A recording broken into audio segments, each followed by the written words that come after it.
heart eyes, laughing faces, thumbs up. We use emojis every day. But did you know they started over 140 years ago? In 1881, a satirical magazine called Puck published the first Emoticons, using typewriter symbols like these. They mimicked human expressions.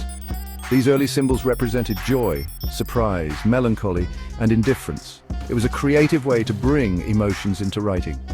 Fast forward to the 1990s, Japan introduced emojis, small pictograms to enhance digital communication.